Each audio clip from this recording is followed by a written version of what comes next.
पुढील कार्यक्रम प्रसारित करणारे आहेत जॉयस्मेर मिनिस्ट्रीचे मित्र आणि भागीदार.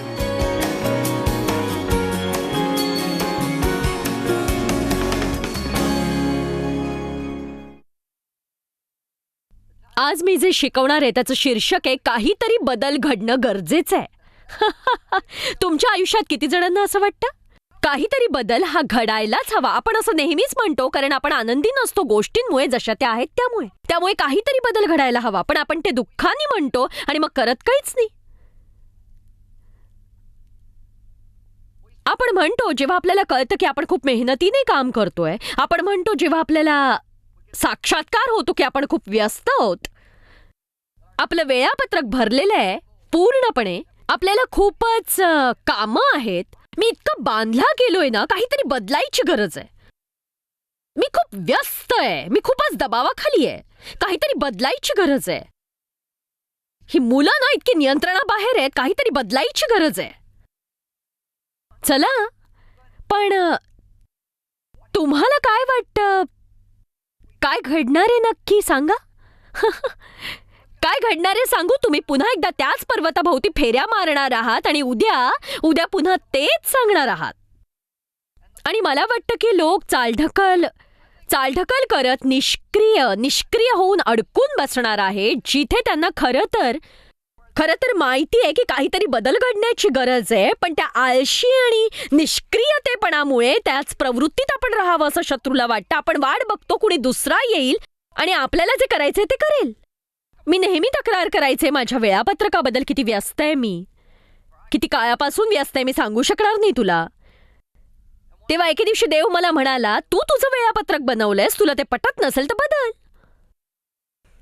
किती जणांना वाटतं तुम्ही खूप व्यस्त आहात, तुम्हाला खूप कामं आहे, तुमच्याकडे वेळ नाहीये, blah blah blah blah blah blah. चला, आता तुमचे हात वर करायचं तरी आळशीपणा करू नका ना. देवा दया कर, मला मदत कर.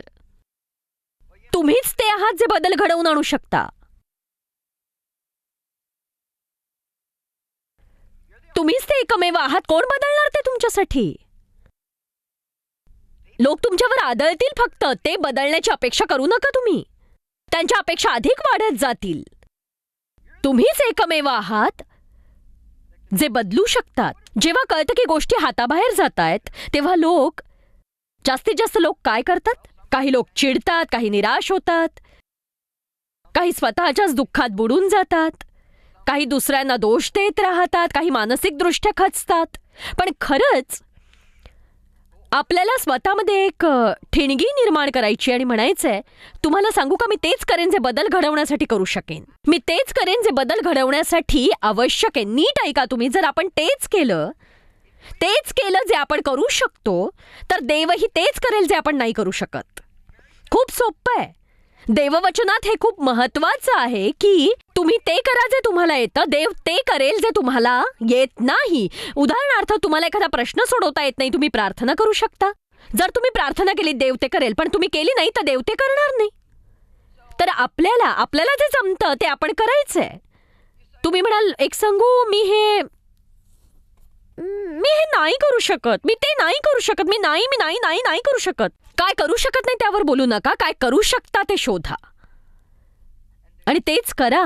तुमच्या आयुष्यात अशी कुठली गोष्ट आहे जी तुम्ही काढून टाकू शकता?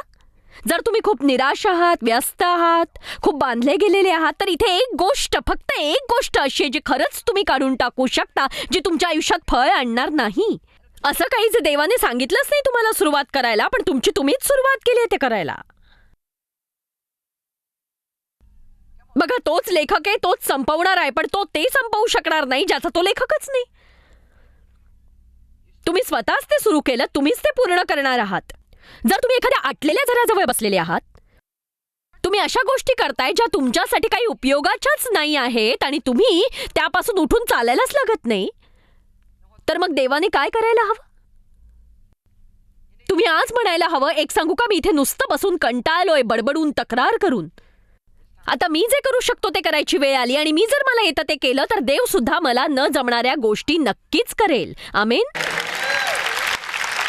कदाचित तुम्ही वैवाहिक जीवनात वाईट परिस्थितीत असाल, तुम्ही एक स्त्री आहात, तुमचं एखाद्या पुरुषाशी लग्न झालंय, म्हणजे तो कितीही उपद्रवी असू शकतो, तुम्हाला तुम्हाला पराभूत झाल्यासारखं वाटायला लागेल. तुम्ही स्वतःच्याच दुःखात बुडून जाल. तुम्ही तक्रार कराल, बडबडाल, वैतागाल आणि तुम्हाला बळी पडल्यासारखं वाटेल. तुम्ही नेहमी म्हणाल काहीतरी बदलायला हवं, काहीतरी बदलायला हवं, काहीतरी बदलायला हवं. ठीक आहे, तर तुम्ही त्याला बदलू शकत नाही, पण मी सांगते तुम्ही काय करू शकता. तुम्ही प्रार्थना करा, तुम्ही बीजाची पेरणी करा, ज्यामुळे कदाचित तुम्हाला त्या माणसामधील एक तरी गोष्ट आवडायला लागेल. कदाचित तुम्ही त्याचा उल्लेखही करायला सुरुवात कराल. चला आता, हेच सुरुवात करण्यासाठीचं स्थळ आहे. तुम्ही म्हणा, एक सांगू, मला तुमचे केस खूप आवडतात. एक सांगू, मला आनंद आहे तुम्हाला केस आहेत, किंवा असं काहीतरी, किंवा असं काहीतरी शोधा ज्याबद्दल तुम्ही सकारात्मक आहात, असं काहीतरी ज्याचं कौतुक तुम्ही करू शकता मनापासून, आणि मग म्हणा की देवा, हेच उत्तम आहे जे मी करू शकते, पण तुम्ही हे बीज घेऊन पिकवाल. चला आता, सगळे म्हणा, मी काहीतरी करू शकते. तुमच्या बाजूच्या व्यक्तीला सांगा, तुम्हाला जे येतं ते करायची ही वेळ आहे.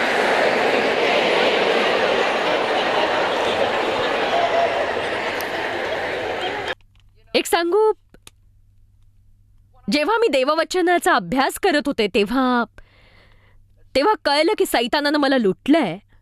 माझं बालपण, माझा निरागसपणा, स्वतःचं मूल्य, माझा आत्मविश्वास, त्याने माझी शांती, माझा आनंद, माझा स्वाभिमान सगळं घेतलं. मी वेडी झाले होते. आणि तेव्हा मला सापडलं यशया 43:18-19.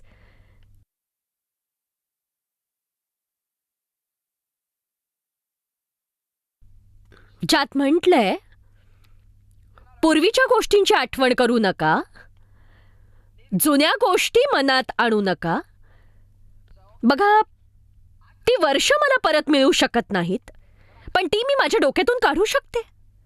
चला आता, कदाचित ती हरवलेली वर्ष तुम्हाला परत नाही मिळणार. नक्कीच, कदाचित तुमच्या मूर्खपणामुळे, दुसऱ्या कुणाच्या तुमच्यासोबतच्या विचित्र वागण्यामुळे, कदाचित तुम्ही केलेल्या चुकांमुळे, कदाचित काही नातेसंबंध तुटल्यामुळे, पैशांचा व्यवहार गमावल्यामुळे, कदाचित असं काही तुमच्या दंगलखोर राहण्यामुळे, स्वतःची काळजी न घेतल्यामुळे, तुमची तब्येत खालावल्यामुळे, आणि कदाचित त्यातल्या काही गोष्टींमध्ये तुम्ही परत नाही जाऊ शकत. त्या होत्या तशा पूर्ववत नाही होऊ शकत. पण एक सांगू, पूर्ण वेळ त्याचा विचार करू नका.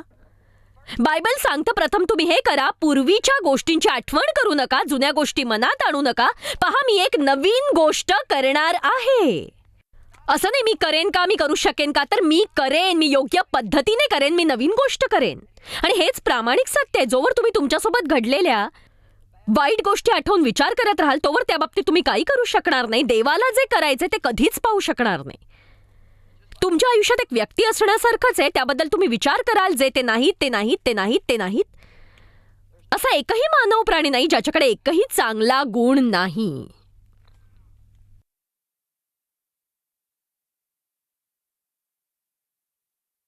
तुम्हा लोकांना वाईट नातेसंबंधांचा अनुभव आलाच नाही असं बघू नका. तुम्ही माझ्याकडे असं बघताय की पैज लावूया, चल. लक्षात घ्या, असा एकही माणूस नाही ज्याच्यात एकही चांगला गुण नाही. आपण काय करायला हवं, चांगल्या गोष्टी जाड भिंगातून पाहायला हव्यात आणि वाईट गोष्टी दुर्लक्षित करायला हव्यात. देवाच्या बाजूने व्हा. सतत तक्रार करणं सोडा आणि ते करा जे तुम्हाला येतं. देव ते करेल जे तुम्ही करू शकत नाही. देव आळशींना आशीर्वाद देत नाही. देव विलंब करणाऱ्यांना, निष्क्रिय झालेल्यांना आशीर्वाद देत नाही. देव नवीन गोष्ट करणार आहे. त्याला वाटतं तुम्ही भूतकाळातून बाहेर यावं. जरी तुम्ही आज म्हणालात, एक सांगू का, मी खूपच दबावाखाली आहे, मी खूपच गोंधळलेलो आहे, मी खूप गोष्टींमध्ये अडकून पडलोय, मी खूप व्यस्त आहे, मला माझ्या मुलांकडेही लक्ष ठेवायचं आहे आणि आता ते खूपच त्रासदायक झालेत, माझ्या घराची तर वाटच लागली आहे. एक सांगू, मला काय करायचंय? सगळं व्यवस्थित करण्यासाठी जे तुम्ही करू शकता ते करा, पण जे गमावलंय त्याबद्दल शोक करत बसू नका. कारण तुम्ही फक्त म्हणत बसलात की हे असं असतं तर, ते तसं असतं तर, हे असं असतं तर. या तक्रारीमुळे देव तुम्हाला जे सामर्थ्य देतो ते तुम्ही चोरू देता सैतानाला. आमेन. जे तुम्ही आधी केलंय त्याबद्दल तुम्ही काही करू शकत नाही, पण तुम्ही आत्ता जे करणार आहात त्याबद्दल तुम्ही बरंच करू शकता. तर मी माझ्या तिशीत असताना माझे डोळे देवाच्या वचनाने जेव्हा उघडायला लागले, आणि मला तेव्हा असं वाटलं की नुसतंच बसण्यापेक्षा आणि आयुष्याबद्दल तक्रारी करण्यापेक्षा काहीतरी करायला सुरुवात करूया आणि देववचनानुसार वागायला लागूया आणि वचन काय सांगतं ते जाणून घेऊया. आणि मग माझं मन मी बदलायला हवं, माझा स्वभाव बदलायला हवं, मी ज्या पद्धतीने बोलते, ज्या पद्धतीने वागते त्यात बदल यायला हवा. आणि देवाच्या कृपेने एक सांगू काय घडलं, देवाच्या वचनांनी काम केलं. आणि आता मी या सगळ्या गोष्टींचा विचारही करत नाही ज्या पूर्वी मी करायचे. गेल्या 10 वर्षांपासून माझं आयुष्य खूप उत्तम आहे. जर माझ्याकडे ती 10 वर्ष आहेत आणि त्या 10 वर्षांव्यतिरिक्त इतर काही नाही, तर खरंच ती खूप उत्तम अशी टूर होती. आमेन. आणि देव तुमच्या कष्टांना फळ हे देतच असतो. बायबल वचन देतं, जे त्याला तत्परतापूर्वक शोधतात त्यांनाच तो त्याचं फळ देत असतो. आणि तो न्यायाचा देव आहे, तो पुरस्कार करणारा देव आहे. आणि यशया 61:7-8 मध्ये ते असं म्हणतं, ईश्वर तुम्हाला तुमच्या अप्रतिष्ठेचा मोबदला दुप्पट देईल. आपल्या उपमर्दाबद्दल मिळालेल्या वतनभागानेच ते आनंद पावतील, असे ते आपल्या देशात दुप्पट वतन पावतील. तर जे तुम्ही गमावलं त्याबद्दल बडबडणं बंद करा. आजच तुम्ही तुमच्या दुप्पट वतनावर दावा करायला सुरुवात करा. देवाकडे तुमच्यासाठी देणगी आहे, पण त्यासाठी तुम्ही नवी वृत्ती बाळगा. तुम्ही बळी पडल्यासारखी मानसिक स्थिती ठेवणार, स्वतःबद्दल दुःख करणार, कठोर आणि क्रोधित होणार आणि म्हणणार काहीतरी बदल झाला पाहिजे. चला बायबलमधल्या काही अशा लोकांबद्दल बोलूया ज्यांनी स्वतःचं दैव बदललं. तुम्ही तुमच्या दैवाबद्दलही काहीतरी करा. जग विश्वासावर अधिकार गाजवतं. तर हे फक्त माझं भविष्य आहे, जसं भविष्य असायला हवं तसंच आहे. आणि एक सांगू का, मला आनंद आहे की ख्रिस्ती धर्माला भवितव्य आहे. आपलं भाग्य हेच आपलं उद्देश आहे. हेच ते ठिकाण जिथे आपण संपणार आहोत. आणि माझ्याकडे चांगली सुरुवात नव्हती, पण माझा शेवट चांगला आहे. मला वाटतं आपण ते सुरू कसं करतो यापेक्षा संपवतो कसं हे महत्वाचं आहे. आणि तुम्हाला अजूनही उशीर झाला नाही. अजून गोष्टी बदलायला उशीर झालेला नाहीये. चांगले नातेसंबंध जोडायला उशीर झालेला नाहीये. कर्जातून मुक्त व्हायला उशीर झालेला नाहीये. तुमचं घर स्वच्छ करायलाही उशीर झालेला नाहीये. तब्येतीबद्दल काही करायलाही उशीर नाही झालेला. वेळापत्रकाबद्दलही काहीतरी करू शकता तुम्ही. तुम्ही नुसतं बसून व्याकुळ होऊन म्हणाल की काहीतरी बदल घडायला हवा. माझ्या देवा, मी अजिबात सहन नाही करू शकत, काहीतरी बदल घडायला हवा. हे फक्त एक जाळ आहे. हे निरर्थक आहे, कधीही न थांबणारं एक चक्र आहे. तुम्ही खूप आनंदी असाल तर तुम्ही म्हणाल, तुम्ही जाणता का, सैतानाने माझ्याकडून बरंच काही हिरावलंय. मला माहिती आहे की देवाशिवाय दुसरं मी काहीच करू शकणार नाही, पण सगळं काही देव मला दाखवतो. मी तेच करणार आहे. मी तेच करणार जे मला जमतं आणि देव ते करेल जे मला जमत नाही.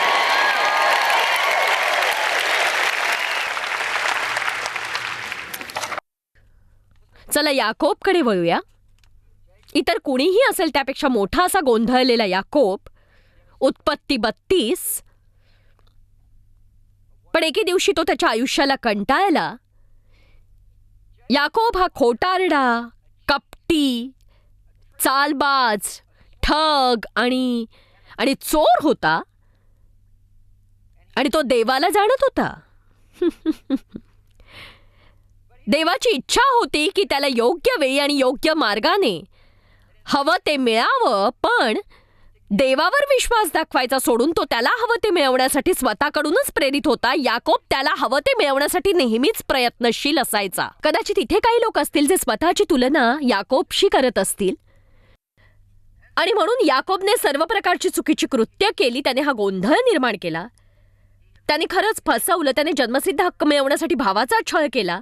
आणि याकोब अशा परिस्थितीत होता, तो त्याच्याच भावाला घाबरत होता. बघा, जेव्हा तुम्ही वाईट गोष्टी करता तेव्हा तुम्ही त्या भीतीमध्ये जगून संपता. म्हणून तो आयुष्यभर पळून आणि लपून जगत होता. वर्षानुवर्ष पळत आणि लपत होता. छानसं लहान असं त्याच्यासाठी तयार झालेलं आयुष्य जगू पाहत होता, पण तो पळत लपत पळत होता. आणि शेवटी तो अशा टोकाला येऊन पोहोचला जिथे तो त्याच्या आयुष्याला कंटाळला. आणि ते जसं होतं तसं आयुष्य त्याला नको होतं. आणि मला वाटतं तो असं म्हणाला की काहीतरी बदलायला हवं. पण मग त्याने ते बदलायची जबाबदारी घेतली. आणि आज तोच माझा मुख्य मुद्दा आहे. आपल्या आयुष्याच्या प्रत्येक भागात बरेच काही बदल घडायला हवेत, पण आपण त्याची जबाबदारी घ्यायला हवी आणि म्हणायला हवं, मी ते बदल घडवणार आहे. आता आपण देवाशिवाय काही करू शकणार नाही, पण देवही त्या गोष्टी तुमच्याशिवाय करू शकत नाही, कारण तुम्ही आणि देव तुमच्या आयुष्यातील भागीदार आहात. तुम्ही आणि देव तुमच्या आयुष्यातील भागीदार आहात. म्हणजे तुमच्याकडे एक भाग आहे, त्याच्याकडे एक भाग आहे. तुम्ही तुम्हाला जमतं ते करा, देव त्याला जमतं ते करेल. उत्पत्ती 32 वचन 22. मग तो म्हणजे याकोब, मग तो रात्रीचाच उठून आपल्या दोन्ही बायका, दोन्ही दासी आणि आपली 11 मुले. आता मला कळलं त्याला इतका समस्या का होत्या. 2 बायका, 2 दासी आणि 11 मुलं. मी म्हणेन खरंच काहीतरी बदल घडायची गरज आहे. पण आता ऐका, त्या सर्वांना त्याने बरोबर घेतले आणि त्या नदीच्या उताराने पार गेला. वचन 23. त्यास बरोबर घेऊन त्याने त्यास नदी पलीकडे उतरवून लाविले आणि आपले जे काही होते तेही पाठवले. बघा, याकोब अशा टोकाला आला जिथे तो म्हणाला, जर माझ्याकडे शांतता नसेल तर माझ्याकडे असलेल्या या सगळ्या गोष्टींना अर्थ नाही. आणि म्हणून तो फक्त म्हणाला, हे सगळं लटकवून द्या. त्याने ते सोडून दिलं. तो त्यापासून दूर निघून गेला. तो म्हणाला, मला देवाकडूनच समजावून घ्यायचंय. आणि याकोब एकटा राहिला आणि कुणा माणसाने पहाट होईपर्यंत तो त्याच्याशी झोंबी करीत होता, म्हणजे तो देवाशी झोंबी करत होता. आणि याकोबावर आपली सरशी होत नाही हे पाहून मला हे आवडतं. मला खरंच आवडतं. त्याच्या जांघे स्पर्श केला. तो याकोब त्याच्याशी झोंबी करीत असता ती उखळली आणि तो म्हणाला, देवदूत, जो प्रतिनिधी, जो देवाचा देवदूत होता, तो म्हणाला, मला जाऊ दे. आणि याकोब म्हणाला, तू मला आशीर्वाद दिल्या वाचून मी तुला जाऊ द्यावयाचा नाही. तुम्हाला हे आवडलं का? हाच तो माणूस जो सगळ्यात धूर्त होता आणि त्याच्याकडे इतकं धाडस होतं की देवाजवळ जाऊन तो म्हणाला, मी बदलासाठी तयार आहे. म्हणजे खरंच तो एक बदमाश होता. म्हणजे खरंच वाईट, चालबाज, ठग, त्याच्या नावाचा हाच अर्थ असावा. आणि आता त्याने बदलण्याचा निर्णय घेतला आणि तो म्हणाला, देवा, मला आशीर्वाद दिल्या वाचून मी तुला जाऊ द्यावयाचा नाही. आता इथे मी म्हणते, त्याने मग त्यास विचारले, तुझे नाव काय? आणि कल्पना असल्याच्या धक्क्यासारखे कुजबुजून तो म्हणाला, याकोब. याचा अर्थ छळ करून हटवणारा, चालबाज, बेईमान आणि ठग. आता एकदम अचानक जेव्हा तो देवाशी झोंबी करत होता, याकोब स्वतःलाच भेटला. एक सांगू, जेव्हा तुम्ही स्वतःला भेटता तेव्हा ते खरंच डोळे उघडण्यासारखं असतं. आपण बऱ्याचदा दुसऱ्यांना दोष देण्यातच वेळ घालवत असतो. खरंच आपण इतरांनाच दोष देतो ज्या गोष्टी आपल्या आयुष्यात घडलेल्या नसतात. आणि सत्य असं आहे की आपण जे बदलू शकतो ते आपण करत नाही. आपल्या वाट्याचं आपण करत नाही. मला वाटायचं देव हीच खरी समस्या आहे. हो, मी खरं सांगते, मी विचार करायचे देवने असं केलं तर, देव तसा वागला तर, देवने हे केलंच नाही तर देवच असं करतो. चला, आपल्याला दोष द्यायला आवडतंच. खरं तर प्रामाणिकपणे मी एकदा तल्लीन होऊन प्रार्थना करत होते. देव म्हणाला, देव ही तुझी समस्या नाहीच आहे. आणि मी प्रामाणिकपणे विचार केला, मग कोण आहे? ती मी नाही असू शकत. म्हणजे मी स्वतःला छळतीये. आणि मग देवाने नंतरचे 3 दिवस घालवले माझ्यासोबत खुलासा करण्यात की माझ्यासोबत राहणं म्हणजे काय आहे. माझं काहीच त्या याकोबच्या क्षणांसारखंच झालं. जसं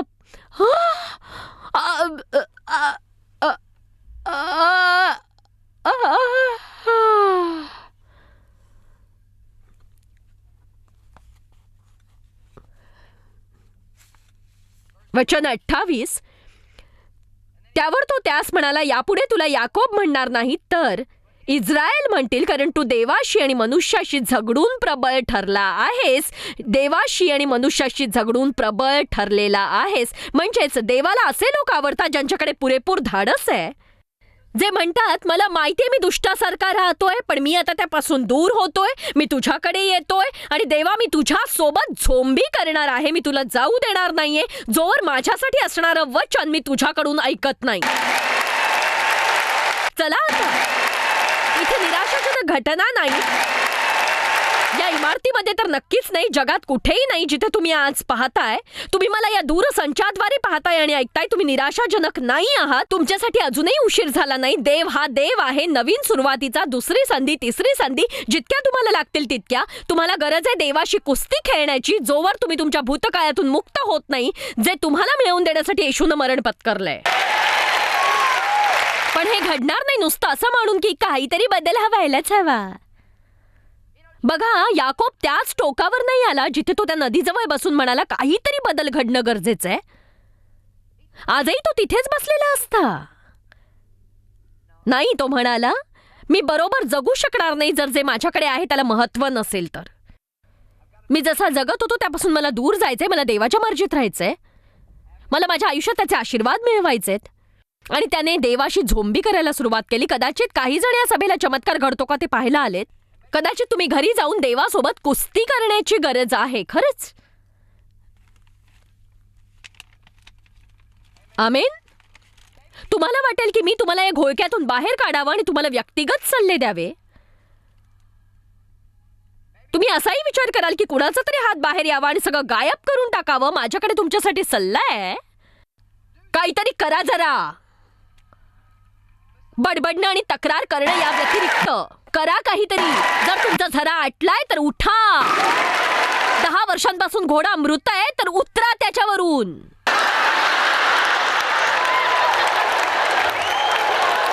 आटलेल्या झऱ्याजवळ नुसतं बसणं आणि म्हणणं थांबवं की काहीतरी बदलायला हवं, काहीतरी बदलायला हवं, काहीतरी बदलायला हवं. मी विचार करत होते आज सकाळी असे किती लोक असतील ज्यांना त्यांची नोकरी आवडत नाही. ते करतायत ज्यासाठी त्यांचं पाचारण नाहीये किंवा त्यात त्यांना काही आनंद नाहीये, शांती नाहीये. त्यांना अपरिपूर्ण वाटतंय, त्यांना रुक्ष वाटतंय, नाखुश वाटतंय. जेव्हा तुम्हाला ते आवडतं ते तुम्ही सगळ्यांसोबत वाटून घेता. जेव्हा तुम्हाला काही आवडतं तुम्ही ते सगळ्यांसोबत वाटून घेता.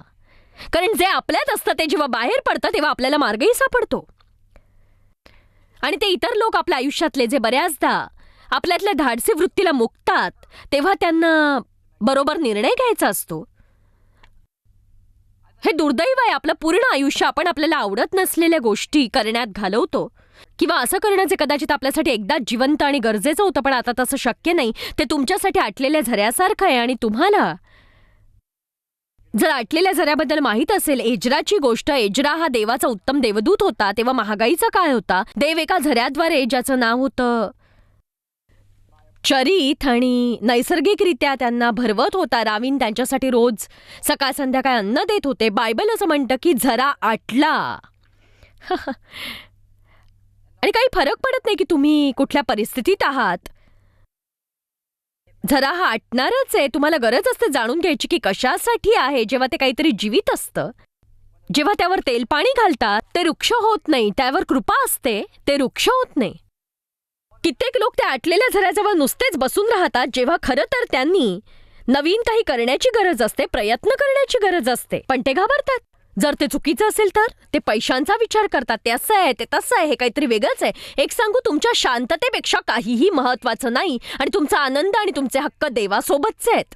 देवाच्या मर्जीत राहण्याहून दुसरं काहीही महत्वाचं नाही. कारण काही फरक पडत नाही किती लोक तुम्हाला आनंदी करतात. तुम्ही कधीही आनंदी होणार नाही जोवर तुम्ही जाणता की तुम्ही जे करताय त्यानं देव आनंदी होतो की नाही. पुन्हा सांगते, तुम्ही जे करताय त्याने देव जोवर खुश होत नाही